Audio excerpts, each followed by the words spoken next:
Good evening, everyone, and welcome to our city. We are right here in the mayor's office, Muscatine City Hall, March 5th. We are officially in March, so one would think it's warmer out, but when I just came in today, I can tell you it's not all that warm, especially with that nasty old wind blowing. But spring is on the horizon. We're going to be confident of that. We're in March. I just wanted to share with you, I had the most fun yesterday going to Mulberry School for Read Across America Day and getting to read to the children Dr. Seuss books. It was so much fun.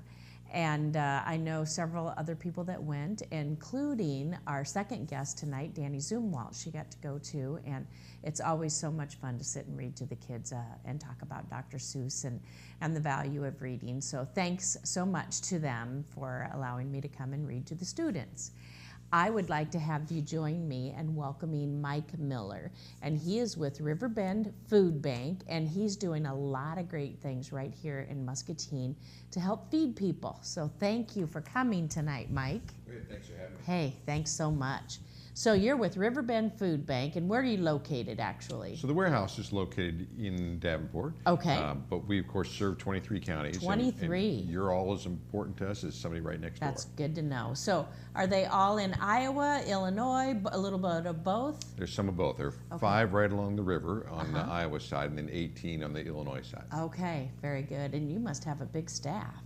We do. Well, we have 30 staff and 3,000 volunteers a year. So this is a community-wide effort. It's not something we're doing by ourselves. For sure. Back to those volunteers, those all critical volunteers. Absolutely. Everything we do, we need them.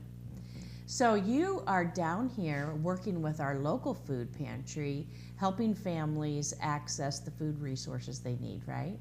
Right. We really want to try to help the community understand how big hunger problem really is.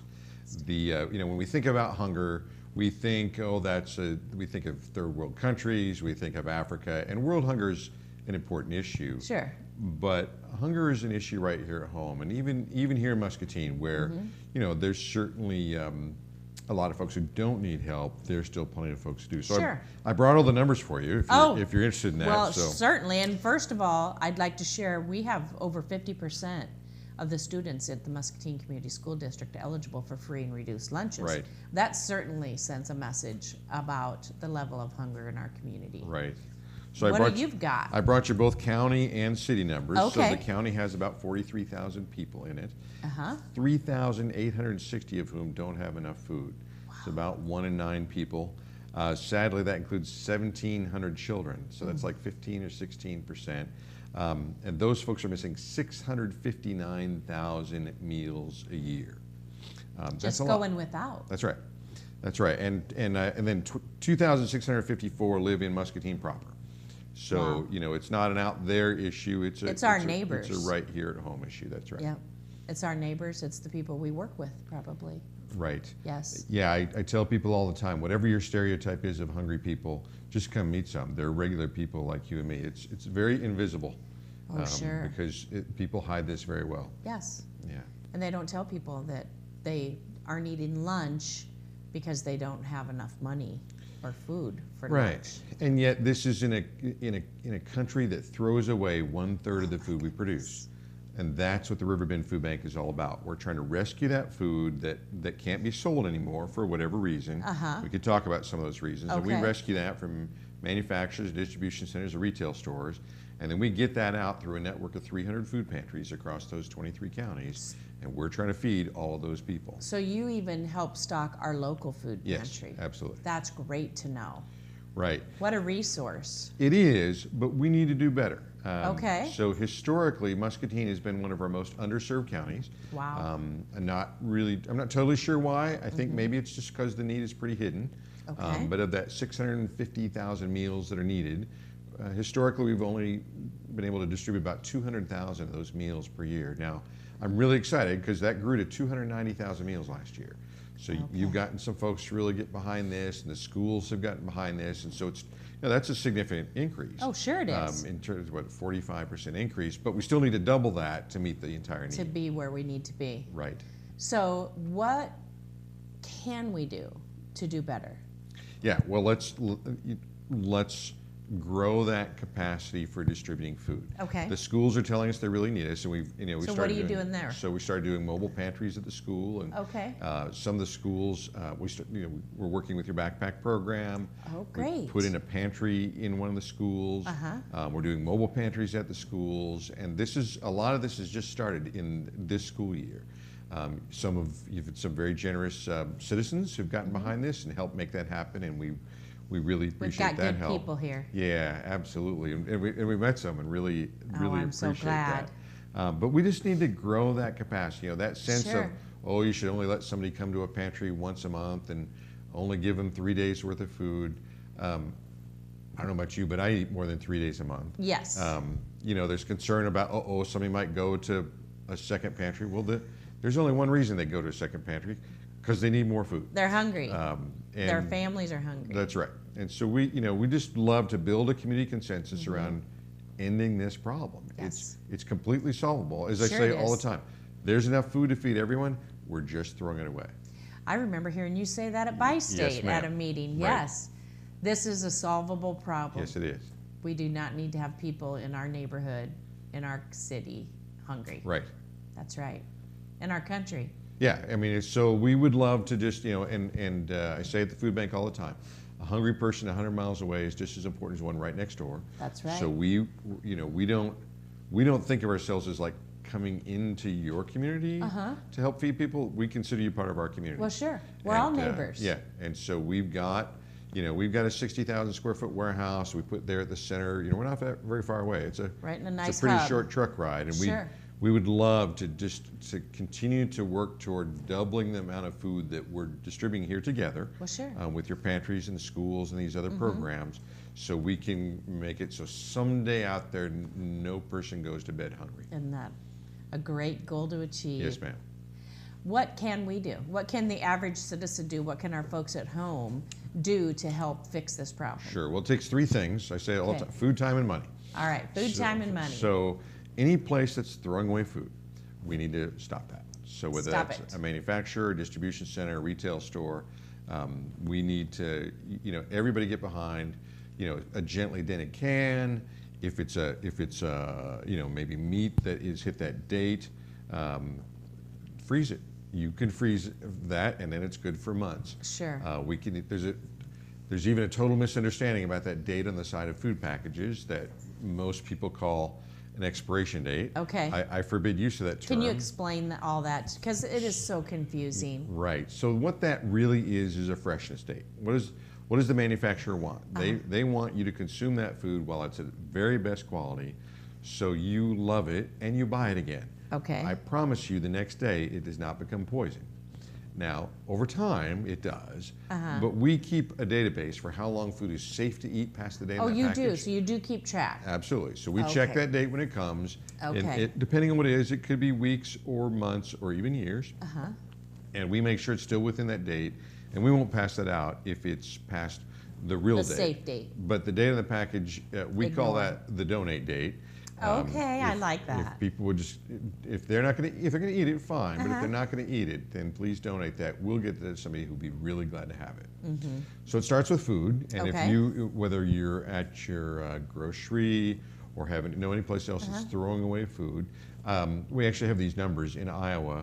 20% of what goes to landfill is food. Oh my goodness. 1/3 of that is still in its original packaging. We want all of that saved for hungry people. That would be enough to put an end to hunger. So. Oh, sure. And then, of course, time. It takes, there are all the people that help at the food bank. There are all the people when we do a mobile pantry. Right. So that's like, we put about 10,000 meals on one of our trucks, and we'll go out to a parking lot someplace and just give that food away right there. Really? That takes about, and hundreds of people show up, and it's beautiful. Oh, my Just that goodness. image of people, and that's where I say, if whatever your stereotype of is Uh-huh. hungry people, just come on out and meet them and help pass out food, and you'll find out they're regular people like you and me, and your heart will never be the same. So it takes about 40 or 50 people to do that. So we'd love to And they have, just stand there and dole out food. yeah, and pass that out. Not cooked, prepared, That's but correct. just That's correct. cans and boxes and That's correct. And over 1/4 of what we distribute is fresh produce. Because that's the healthiest food that That's people right. can have. And so we work hard and to often get the that most out, too. expensive. That's correct. That is one of the challenges of not having enough food, that the cheapest food is the least good for you. Hot dog and macaroni and cheese, you Right. could feed a family, but is that really what they should be eating? Well, and you feel good that day, and you go to your Uh-huh. job or school the next day, but over time you're creating for yourself some pretty serious health problems. Sure are, And without so, that fresh fruits yeah, and so vegetables. we track the nutritional quality of that food too. So yeah, Good. whatever one your stereotype is of like what kind of food we distribute, we try to get that as just as balanced as possible. Sure. And then of course it takes funding. You know, Yeah. but two numbers for us are a big deal. First off, 97% of everything that's donated to the food bank goes back out in services. So we're very proud of that very low That's overhead. very good. And every dollar contributed to the food bank provides 5 meals for people in need. So start doing that math. You keep your costs down. A $20 Yes. contribution provides 100 meals, and you know we're not that, just keep doing that, and we can get to that 659,000. Wow. How long you been in this line of work? 10 years. Wow. You Started. must love it. You look like you I love do. it. Yeah, I worked in industry before this, and it was a job. This is a passion. I have Yes. committed my life's work to ending hunger in the communities we serve, and it would just Amazing. be a blessing to be able to do that here in Muscatine. Well, we are so glad to have you as part of our community because we need all the help that we can get when it comes to feeding people. There's not too much. Right. You know, we do have Salvation Army, and we have our local food pantry, and we have free and reduced lunches through the school system. We need more. We do. And, need more. And we want to partner with all those folks. So we certainly don't want to replace that. Oh, no. Or We need We're not extra. in competition. These are all No. our partners. You work that with we them, want to work right? together Yes. to get everybody fed. Very good. So what other kinds of programs do you do then? So you do the helping stock the food pantries. Correct. with- So that's certainly the biggest thing. That's the biggest thing. Is we're stocking 300 food pantries across this 23 counties, including here in Muscatine.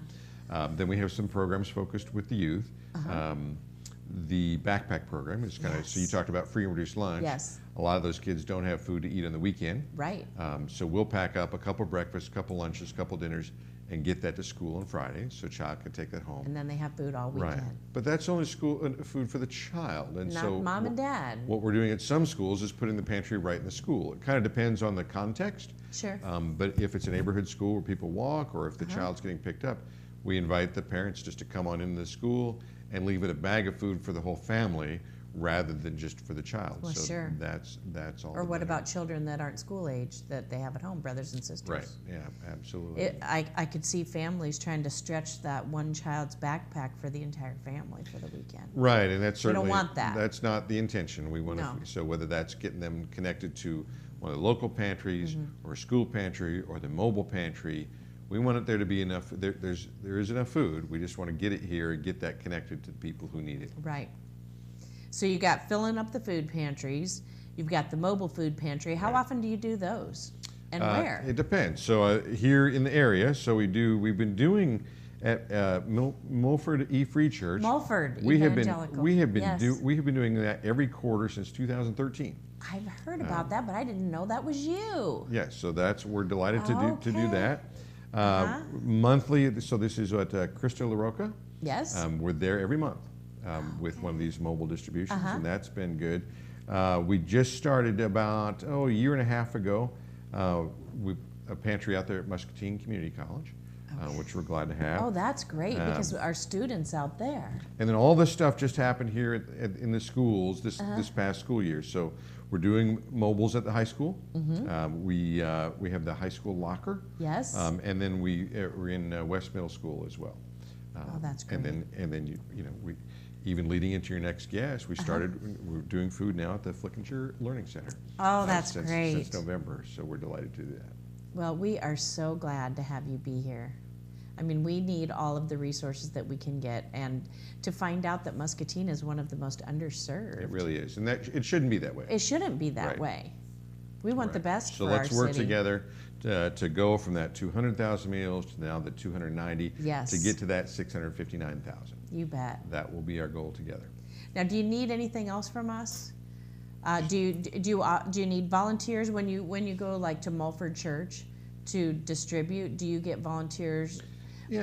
from locally, or do you bring them with you? would say the biggest priority for us together is is to grow our capacity for food distribution big enough to meet the entire need. Okay. So, we're doing what we're doing with the pantries, we're doing these things with the schools, but we're still only about halfway there. So whether that's pantries being open more, or doing more of these mobiles, or more pantries. And awareness. More pantries in different areas, that's right. Making sure people know where to access. That's right. Let's grow this together until it's big enough to meet the entire need. Let's do it. Great. Thank you so much. My pleasure. Appreciate Thank you coming. Come back anytime. Thanks. All right. Thanks for all you do. Well, as we get ready to segue to our next guest, which is going to be Danny Zumwalt from the Flickinger Learning Center, which you heard about already tonight a couple times. I just wanted to thank Muscatine Power and Water for hosting Congressman Dave Loebsack and myself yesterday. We got to hear a lot about the programs and services that they're providing here locally. Our public utility is a program that does a lot to serve the needs in our community and make sure that we have everything that we need with energy and water and communications. And so we wanted to thank them. They were very nice at hosting us, and we had a very nice lunch and visit, and thanks again to them. We are getting ready to welcome Danny. I know that many of you have heard of the programs that Flickinger Learning Center does right here in Muscatine. They serve a lot of children both at their specific center as well as other centers. I know that they are in schools. They go around to, they have helped at Sunset Parks, and we're going to find out if they're still doing that this summer. But we will hear from Danny, and please help me welcome her now. Thanks so much for coming, Danny. We appreciate it. Thank you. Oh, yes. So we want to hear more about the Flickinger Learning Center and all of the things that you do down there. So you are in several different sites, right? Yes, we have 4 sites right now. So we have our main 4. site Okay. at 413 Mulberry. We call it home base Yes. or boot camp, depending on what day it is. Okay. So we have Madison Elementary, we have McKinley, and then we've recently acquired Sunset Park. Okay. So that's new, the Sunset Park one. Yes. I had heard about you being there. So are you only there like after school, or are you going to be there summers as well? Right now, we've only signed up for the after-school program. Okay. So you go there after school and set up shop and help the children with homework, and give them a snack. What do they do there? So we do offer homework help. We do tutoring if they need that in their specific subjects. Okay. Or we work on their reading skills. We can still utilize the AR program at Sunset and at the main site, which is a great tool. The accelerated reading? Correct. Yes, okay. We also utilize SumDog, which is a math-based program that we can collect data from. Oh, And okay. It's really fun. Is it? Like for those of us that are like 90s kids, that's like a numbers munchers. Okay. So it's really great. It helps them build skill, and it's not more just kind of a drill and kill for them. Because they've already been in school for 8 hours. Well, yeah. So we want to give them we want them to have Fun fun. stuff. Yeah. Sure. We also do a lot of things where we convert like games like Candyland and stuff like that, and we change it to math facts or words, so they can play with and those. make it be fun. Yeah. Making learning fun. So yeah, pretty great. That's exciting. Well, the part I had heard about a lot was like if there was a child who was maybe a little bit behind in where they should be for reading or something or another subject, then they can be referred to go to Flickinger or stay, even if you're at their school, and that way you can help get them caught up to the mark of where they should be. And is that through the accelerated reading and trying to help them learn more and better reading comprehension? The school-based sites are different than Sunset and the main site. So we do not utilize AR on those sites. Okay. So what we do is we work closely with the teachers there, and we try to do some interventions with kids. Usually with the school-based sites, they usually have their own intervention program after school. Okay. So we get them lower than that. Uh-huh. We work on their basic skills, push them up, and once they get to that level, they can be introduced into their program. Oh, that's great. And then eventually after that, then they're reintroduced into, So that really helps give them that extra attention and extra care that they need to get them at the benchmark where they should be. Correct. So they're not left, continuing to fall farther and farther behind. Correct. And the school can only, work at that low intervention level with so many kids. Well, sure. So, we work on it too, and then we're like, here you go. And then, it's a nice collaborative effort. Oh, So, sure. Yeah, it's pretty great. So now, what do you do in the summers then with the children? It depends on funding. Okay. So, like That's a big problem for everybody, That's isn't a big it? problem. Yeah, if you're in the nonprofit world, it's all a lot of, please, can we please? I know. Can we please do that? So if we have the funding, then we do the programming. And Okay. if we don't, then we can't. Usually we do it at the main site though, and we just open it up to everybody. Okay. So whoever can come, if they come, and it's free. And So does the main site have, besides the different learning things, do children stay there all day?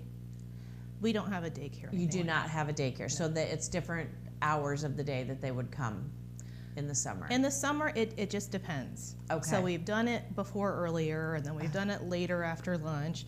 When we had the lunch program there on site, we did it from like 11 until after that, so they could have lunch. And then So- and that makes sense. It's kind of what we kind of talked to the parents prior, and we're like, what would be most convenient for you? Sure. So lately, it's been after lunch. Kind Okay. of works for them.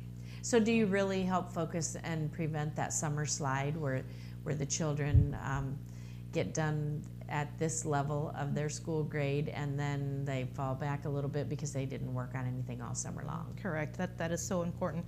So we like to have a theme for our summer Okay. programs. Like the Uh-huh. last one we did, we had a mad scientist theme. Yeah. So we did a lot of hands-on learning and kind of sneak it in there. Oh, sure. And get them active. We had a lot of partners throughout the community, like the outreach came, and we had people from Trinity and stuff like that too, so they could be active and have fun Oh, and sure. be involved. So, Well, I know you're highly regarded in the community. I mean, everybody has nothing but good to say about Flickinger Learning Center and all the things that you have done over the years. And you've been a staple here in our community for, 10 years, 15? Well, I've How lived long? here my whole life. Yes. How long's Flickinger been going? Flickinger has been here. I know Paul Brooks. He was involved in starting it. Yes, Paul Brooks is very integral. He was the one that pulled me in. Okay. So, and he had talked about 2003, I believe, or It's 2009. been here for a while. Yeah, but it's changed during those times. Sure. But Paul and Carolyn definitely were the ones that grabbed the helm and made it into the after-school program. Oh, Like, yeah. this is how we would like it to be. And Think of all the lives you've touched and all the children that you've helped over the years. Yeah. It's just amazing.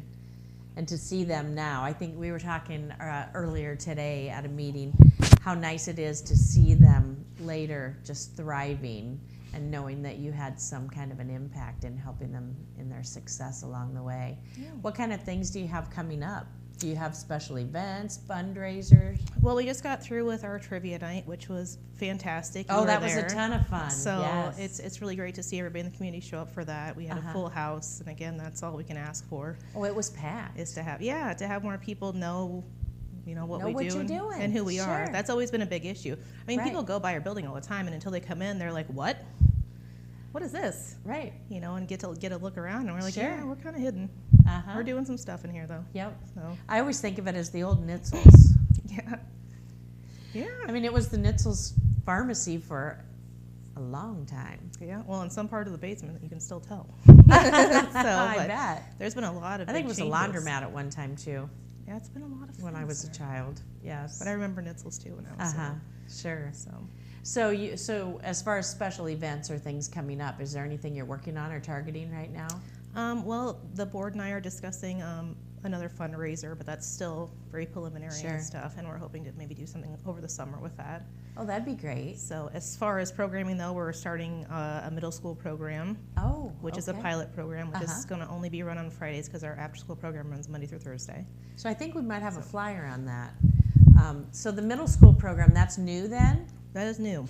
And that's going to start at the end of the month, 3:30 to 5:15. So Now, is that open to anybody to just come to, or do they need to sign up and do some paperwork ahead of time? Yeah, they need to sign up. So if you get online, you can fill out an application online. Uh-huh. And for the middle schooler, since it's going to be a different program than the grade school, we prefer that if you leave teacher information and stuff like that so that we can make contact to make sure that Okay. we're supporting each child individually to try to help them.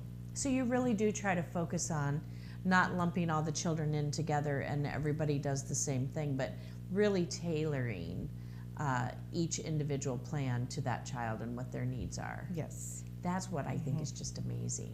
And that takes time, especially, Oh, when we have sure. kids that first come in and they're ready and rearing to fight and they want to go. And so we have to work on relationship building. And that's why we say we're more than just academic. We're working on social skills Oh, and yes. emotional growth and things of that nature so that we can try to break this cycle. Mm-hmm. So once we get them to that level, then they want to do well. They know course. people care and that they want them here, and it changes their whole outlook, and it's pretty fantastic. Oh, So, sure. Yeah.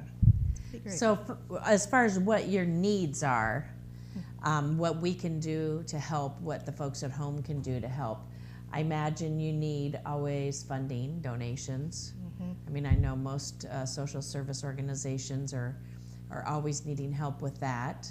Do you use volunteers in any of your programming? We do utilize volunteers. Okay. And one great thing about our program is, so we do a volunteer orientation, which is also coming up this Okay. Saturday. I This believe- Saturday, Yes, okay. I believe it is. I sent you that flyer. Uh-huh. Yep, March 9th. Yes. And so what that is that kind of gives them an overview. This is what our program's about. This is what we do. So they kind of know what they're getting into. Okay, so they can just drop in. They can on just drop in, yep. All right. They get to tour the main site facility. We'll give them some food. We talk about what we do. And then if they accept at that point, then we start the actual training process where we do the background checks. And any volunteer goes through a training, so they know exactly what to expect and to know that safety is our #1 priority. I mean, we're working with some precious cargo here. Sure we are. So we take it very, very seriously. Yes. And the training process, it helps the volunteers. They get more comfortable. Oh, Because most sure. people think you're just going to throw them in there with these kids and they're like, oh dear God, What am I going to do with them? what if they look me in the eye? And I'm like, don't look them in the eye. That's right. Don't do that. But no, once they get trained and they feel more comfortable, and then we place them, and then we continually talk with them throughout the process to Sure. make sure they're okay. And through that, we get some volunteers that have stayed for years. I mean, I have a volunteer that stayed for 6 years Because it's rewarding. because it's rewarding. And they get, like you said, you get to see the process, from when they first come in the door to where, And now they can read so much better. yeah. Yes. So, yeah. it's What pretty wonderful work we have going on. good. Yeah. It's great. It is just great. Well, I know you talk to your students about coming here because I saw you sent me a list of questions they want to, I wished I could have them all here. I'll have to come for a visit sometime. You definitely do. Yes. So they want to know what my favorite color is. Yes. So I tend to go with colors that are like natural, like oranges and browns and that kind of, that's more my favorite colors. Probably I would say orange. That's what I would pick for a favorite color. Let's see, do I like my job? Yes. So I have 2 different jobs, and I work at the Y with children and families and during the day, and then I get to be mayor as well. So that's my other job. I love both of my jobs. I definitely love my job at the Y and all of the impact I can make with families there, like you get to do there at Flickinger, and it is very rewarding. I love being mayor and getting to help the folks in Muscatine with the different things that they need and want, and get to go out and meet people and read to the students Dr. Seuss books and wonderful things like that. And I got to give an award to a police officer who saved someone's life a couple weeks ago, and that was wonderful. So yes, I really, really enjoy my jobs because I get to work with people, and that's what I think is really fun. I'm trying to think of what the other questions. Oh, how old am I? Well, I'm in my 50s. How's that? And that's the truth. Towards the end, though. That's her favorite thing. Yes. As soon as the volunteer comes in, how old are you? And I'm like, Well, I Here could we think go. of worse questions. I could think of worse questions. I'm in my 50s, but not for long. How's that? That's better. What other questions did they have? Can you think of? They wanted to know if you like Takis. Oh, if I like Takis. So I do like Takis. You do like Takis? I brought you some. I do like For that. Takis. I like hot and They're thank gross. you. I'm just saying that. Ah, They're not very thank good. you. but- I like Takis. I like anything hot and spicy. Well, there Spicy you go. peanuts, spicy food, jalapenos. Love it. So that stemmed from that day. We were having a conversation because there was quite a few of them that brought Takis in, and we're like, you know, we can't have outdoor food inside, and well, we're gonna share it, and blah blah blah. And we're like, I'm like, maybe not everybody likes Takis, and they got like started getting all puffed up. What do you mean nobody likes Takis? Who wouldn't like They Takis? were taking it personally, and I was like, really? This is what we're gonna do for Takis, huh? You're gonna come at me? And I'm like, I'm not afraid of you. So. And then that was one of the first things they said when I was like, I'm going to go meet with the mayor and blah, blah, blah. And they're like, well, ask her if she likes Takis. And I'm There like, you go. I'll do it. I do like Takis. So, win for you, for them. Now There they you really go. like you. There you go. Love it. And hot Cheetos, too. Oh, I can't handle it. Can't handle hot Can't handle it. Cheetos? Mm-mm. Too much for me. I'm a sensitive Sally, you know. So you don't like hot and spicy? There's a time and place for it. Okay. Okay. You keep it off my chips. Keep it off your chips. Now, we like to, at a couple of restaurants we go to, order Chili's Toreados, which is a jalapeno just fried in oil. Oh my gosh. And you eat it on the side, of course. I wouldn't make it through that. Well, I want to thank you, students, and I hope you like the answers to all my questions, and I'll have to come and visit you sometime because I think it would be wonderful to meet you. And maybe I could read a story to you, too. Or you could read a story to me even better. That would be even better. So is there anything else that you can get help from us with that you can think of? Or any special events coming up? You're going to keep us posted on what you're going to get going for the summer? I will definitely do that. There is something that we are doing too with the Kiwanis in Muscatine. We're going to hold as opposed to a business after hours, we're doing a business breakfast. Oh, really? Okay. Yes. So that will be in April, and I will send out more information Yes, about that. I think please it may send be me the a flyer. 26th off the top of my head, but I'm not sure. Where's it going to be at? It's going to be at Flickinger. Oh, So that's a good really opportunity for people to come in and see. exciting. Exactly. On a work day, so people can stop in and eat breakfast on their way to work? Perfect. Yep, and that's one of our biggest things is getting people in the facility. Once you get them in, Then you're hooked. yeah, they're like, oh wow, that's what happened to me. I went there as an intern. There you go. So, And you couldn't leave. and that was it. That's and here it. I am 6 years later. Yep. Chugging along. And I'm thankful for it. I mean, that job is fantastic, and working with these kids are fantastic. Oh, and yeah. Back to what our previous guest, Mr. Miller, was saying. It's your passion, and then it's not work for you. It's just Yeah. what we do, right? You got to do it. Once you're in it, you don't get a choice. Exactly. It is what you're doing now. Exactly. So, and just like he said, the food insecurity is so great, and he's correct. We did open up. We have our own food pantry at our main site now, That's great. and all of our families can come and use it. All So the kids when they pick take up the from- kids, drop them off, or anytime. anytime they take from it freely, and there's no stigma attached. We made it very positive, and we're like, everybody needs to take the food. It's fine.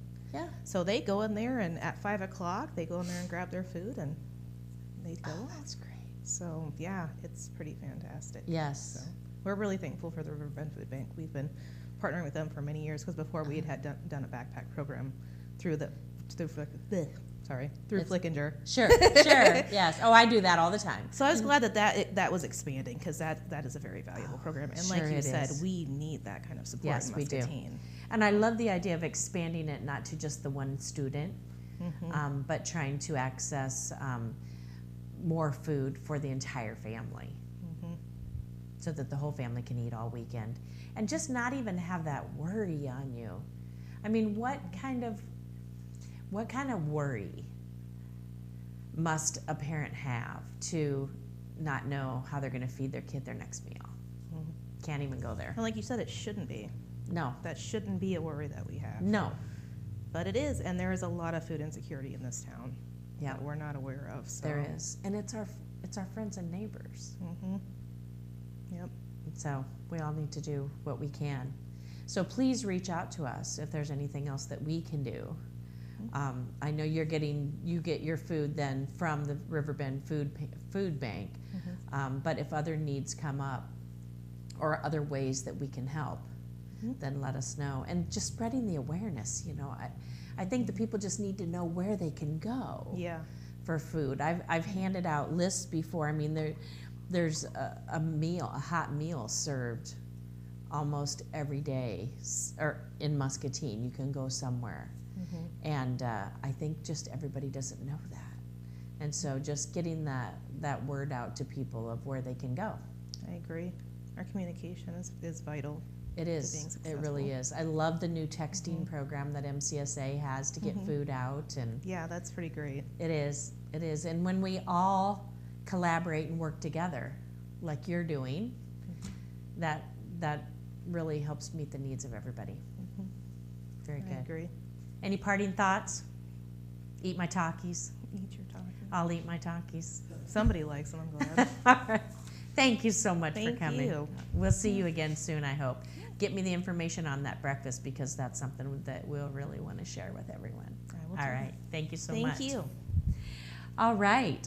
We are getting ready to close out for the night. I just wanted to share next Tuesday, our guests on Our City are going to be Jennifer Watkins Schoenig, and she is with Veterans Affairs here in Muscatine County. She'll be here next week. And Megan Francis is going to come back. She is getting ready to do some stuff for the Alzheimer's Walk, and she's with Sunnybrook, and there is going to be a really nice big program going on that she wants to talk to us about. And I want to ask you to save the date, April 15th from 3 to 6 in the Commons at Muscatine High School. This will be our second annual. I've teamed up with the Iowa Workforce Development Center to do the Mayor's Job Fair, and it's for youth.